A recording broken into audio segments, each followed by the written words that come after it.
Arestado ti maysa lalaki kalpasan ang maduktalan nga adda ikot na droga bayat aduwa kadwanay tinaglibas kalpasan ti panakisayang kat ti checkpoint ijay barangay Poblasyon Santol La Union. Iti suspected managanan Benlomar Kalibaw Itayan. Agtawen ti 25 mannalon ken residente ti barangay Poblasyon ti Bungan Benguet. Iti panakiuman ti Bomboradyo La Union ken ni Police Captain Lindon Pangag, Officer in Charge Santol Police Station. Imbata da naalay ti illegal a droga iti ulag ti jeep aminaneho ti suspect. Nakumpiskar iti agnanay 20 a kilo ti dried marijuana leaves ken addaan ti pakadagupan nga standard drugs price at 2.4 million pesos. Makikita arason ni Police Captain Pangag no apay nga adulat ta dagiti involved ti illegal a droga. Ket gaputi na nga ato a presyo ti panaglakwan dagitoy.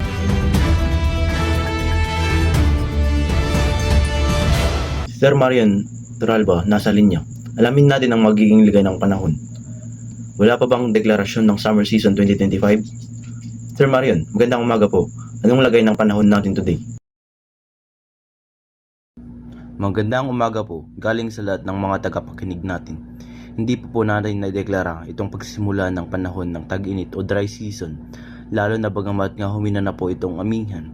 Ang na-expect kasi natin by next week, possible na meron pa tayong mga huling bugso ng amihan.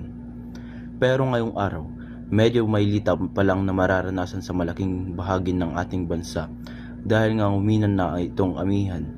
At ang easterlies o yung hangin na nagmumula sa karagatan ng Pasipiko magdadala ng mas malaking chance ng pag-ulan sa bahagi ng Aurora at Quezon. Dito sa Metro Manila at iba pang bahagi ng ating bansa, mga isolated o pulong-pulong pag-ulan, pag-ilat, pagkulog naman ang mararanasan. Mga isolated rain, showers, and thunderstorms, lalo na sa hapon hanggang sa gabi. At ito pang lagay ng ating panahon. At ito po ang lagay ng ating panahon mula sa Pag-asa Weather Forecasting Center. Ako si Marian Turalba. Magandang umaga po.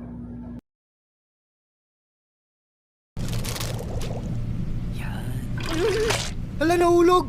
Hala, nahulog! Hala, nahulog! Try mo kasi itong Lucky Me Pancit Canton No Drink Cooking. Bago yan. Magpakulo ng 3/4 cup water at ilagay ang noodles. Go! Haluin ang noodles hanggang matuyo ang tubig. Matuyo! I-mix ang noodles with the seasoning. Mix! Enjoy!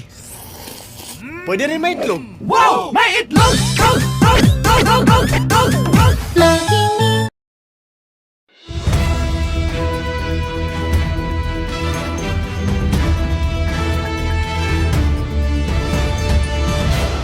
May sabang kay tilalaki tinasarakan ni Jay Sitio Central East Barangay Poblasyon Santol La Union. Itay kalabes nga aldaw agarop alas 3 ti malam. Nabigbigi ti biktima ni Antonio Wayasen, agtawen ti 70 ket Carlo. Adaan asawa, manalon ken residente ti nasao nga lugar. Sigun ti anak na ani Lilani Aragon, agtawen ti 40 ket tallo. Iti oras alas 7 ti bigat, iti biktima ket nagturong iti talon tapno kitaon dagiti mula na. Ngem nagbalaw iti anak na gaputa malimen ket saan pay nga simmangpot ti ama. Nagturong garod ti talon da. Ngem naklat idi nakita na ti ama nakaiddak ti karuotan ken saanen ngagkutkuti. Gapu iti napasamak, inpakaammo ti anak na iti Santol Police Station ken nerespondian da daytoy. Idineklara ni Dr. Robin Ledda iti Municipal Head Office ti Santol ti pimusay a biktima. Kinumpirma ti anak na nga sagsagaba ti ama na ti sakit nga hypertension.